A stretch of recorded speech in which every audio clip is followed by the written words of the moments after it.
Bonsoir à tous et soyez les bienvenus sur Info TV dans cette édition spéciale de toute la rédaction consacrée à la finale de la Coupe du Monde. On va faire le point sur le match États-Unis-Pays-Bas qui s'est déroulé ce soir au parc OL de Lyon. C'était à 17h. On va faire le point sur les scores dans un instant.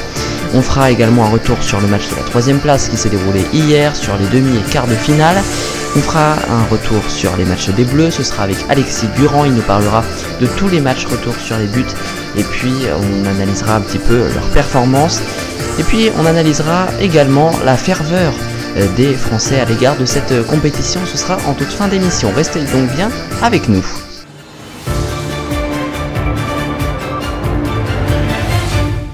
C'était donc le match à suivre, le 52e de cette Coupe du Monde féminine de football.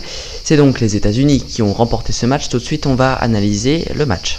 La première mi-temps a été calme, il n'y a pas eu de but. Il faut attendre la 61e pour que Megan Rapinoe marque un but sur penalty. Il a été décidé par la VAR. Et puis à la 69e, c'est Lavelle qui marque le deuxième but et qui confirme le passage pour les championnes du monde. C'est donc les USA qui confirment leur titre, elles étaient déjà les tenantes du titre. On fait maintenant le point sur les statistiques, vous les voyez. Il y a eu un carton jaune pour les USA, 2 pour les Pays-Bas, la possession est relativement égale. 15 tirs contre 5 seulement pour les Pays-Bas, beaucoup de tirs non cadrés pour les USA et les passes c'est sensiblement pareil tout comme les fautes. A noter que les corners sont bien différents, 8 face à 2. Pour plus d'informations, durant la soirée, nous allons mettre à jour notre article web. Vous pouvez vous rendre sur notre site internet, le lien est dans la description, infotv.fr.nf. Voilà donc pour ce reportage. On a donc analysé cette finale et hier il se déroulait le match pour la 3e place, c'était à Nice. On va tout de suite faire un retour sur les dernières phases finales, le match de 3e place, mais aussi sur les demi et les quarts de finale. Durant les quarts de finale, c'est Norvège-Angleterre qui a ouvert le bal.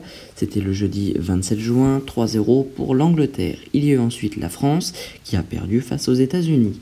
Le samedi, il y a eu 2 matchs, Italie-Pays-Bas, 2-0 pour les Pays-Bas. Et Allemagne-Suède, il y a eu 2-1 pour la Suède. La Suède qui a perdu mercredi 3 juillet face aux Pays-Bas, ça s'est passé 1-0. Et puis mardi 2 juillet, c'était donc Angleterre-États-Unis. Les États-Unis ont remporté leur match 2-1.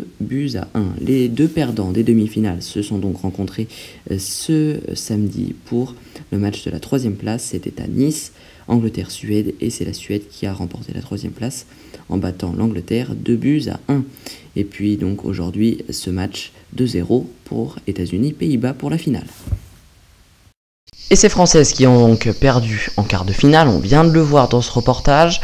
On va analyser tous leurs matchs et c'est avec Alexis Durand dans ce reportage. Les Bleus ont commencé fort dès leur premier match avec un score final 4-0 face à la Corée du Sud. Le 12 juin, elles ont affronté la Norvège et elles l'ont remporté 2-1. C'était serré. Le 17 juin, elles ont affronté le Nigeria et là encore c'était très serré. Elles l'ont remporté 1-0. Le 23 juin, elles ont affronté le Brésil, score final 2-1. Et il y a ce dernier match qu'elles ont joué le 28 juin face aux États-Unis. Elles ont perdu 1-2. L'aventure s'est arrêtée au quart de finale. La joueuse qui a mis le plus de buts est Wendy Renard. Elle en a mis au total 3. Et on joint tout de suite Alexis Durand en duplex. Bonsoir Alexis, peux-tu nous parler de la performance des Françaises durant cette Coupe du Monde ? Alors pour ce qui est de leur technique de jeu, je pense qu'on est tous d'accord, elles ont plutôt bien joué parce que sinon elles ne seraient jamais arrivées en quart de finale. Après les États-Unis, forcément c'était un mur à franchir. On savait que ça allait être dur et finalement c'était pas vraiment étonnant qu'on perde face aux États-Unis.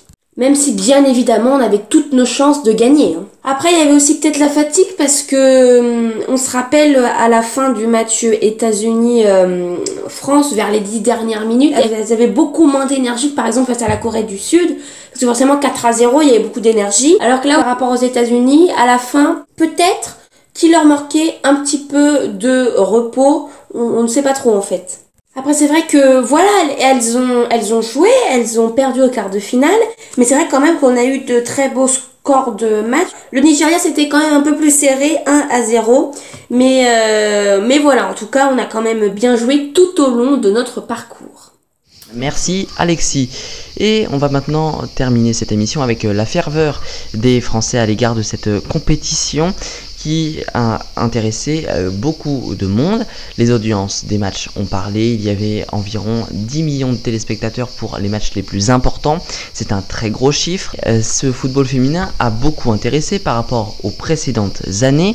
Les audiences des matchs donc très importantes, les produits dérivés aussi étaient très nombreux, par exemple dans ce magasin Intersport, avec les maillots par exemple, avec ces images Info TV de Ethan Maillard.